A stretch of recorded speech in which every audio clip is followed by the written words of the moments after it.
Are you thinking about building a multiplex in Toronto? Well, it's not just about what you can build today, it's also about knowing where the city is headed. Toronto says they want to see more missing middle housing, things like triplexes, fourplexes, or even 5 or 6plexes. But talk is cheap. If you're trying to build one, you know it's not actually easy. And it seems like the city might be getting it. So here is what's happening, what might be coming from the city, and how you might be able to plan ahead.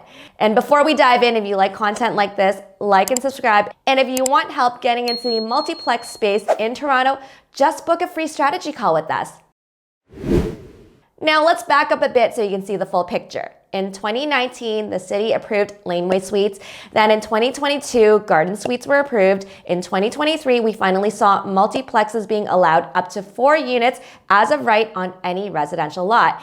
And then in 2024, the city introduced the Major Streets Initiative that allows mid-rise housing along major corridors. But now there is a delay there due to appeals, and it looks like it won't be moving forward until late 2025 or 2026. And now in 2025, where we are, the Sixplex pilot is underway in Scarborough North, where 5 and 6 unit multiplexes are allowed as of right. And if that goes well, we could see this rolled out across the city. But here's the thing, just because multiplexes are legal citywide doesn't mean everyone is building them everywhere. If you look at where most of the applications are coming in, it is mostly in the old city of Toronto, areas like Davenport, Dufferin Grove, Dovercourt, and parts of East York. Why? Well, these are neighborhoods just north of downtown where land is still cheaper than core downtown. Rents are strong, transit access is solid, plus you can park on the street overnight, and that is actually a big one. Areas like North York and Scarborough aren't seeing the same amount of activity, partly because street parking is not allowed overnight, which does make planning way harder for investors who can't squeeze in front yard parking or widen driveways. Another issue, even though multiplexes are allowed, most builds do need minor variances still to maximize its potential. That could be for things like height, setback, or angular planes. And if your project doesn't check every single box, you're still likely going to the Committee of Adjustments, which can add time, cost, and risk. And that's why the June 2025 update is so important. Staff are reviewing feedback now, and one of the big asks from the community is to loosen the rules, allowing more as-of-right builds and reducing reliances on variances. And if that makes it into the next draft and council passes it, we could see a big shift in late 2025 or early 2026. Now let's talk sixplexes. Right now they are being tested in one area, Ward 23 in Scarborough, and the city says they want to make them legal citywide. This sounds great, but here's the reality.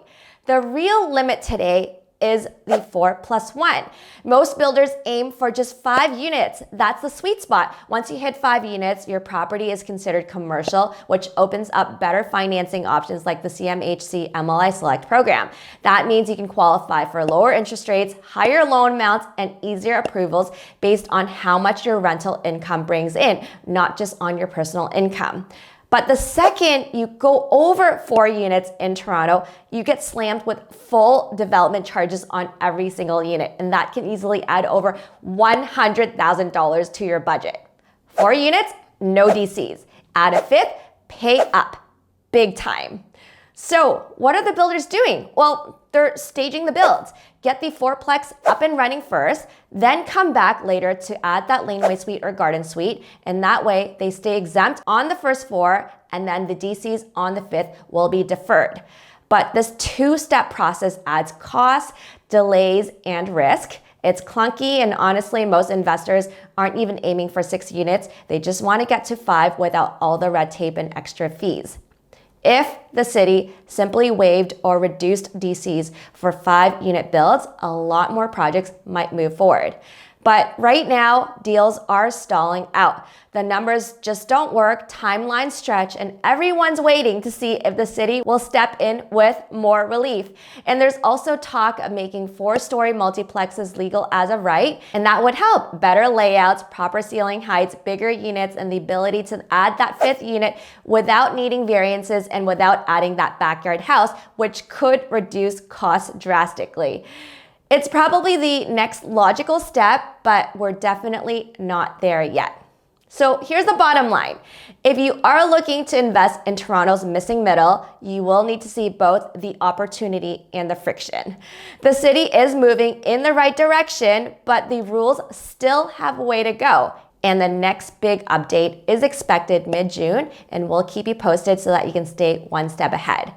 This isn't about hype. It's about playing that long game and aligning your strategy with where Toronto's headed and hopefully end up with stronger long-term returns. Now, if you are looking to invest in Toronto's missing middle in multiplex space, just book a free strategy session with us. We're a real estate sales brokerage that works primarily with investors and will help you find the right multiplex in Toronto to buy, whether if it's a turnkey or a value add project. We'll walk you through real listings, real numbers, and guide you through the entire buying process step by step. Just head over to this link here and let's chat.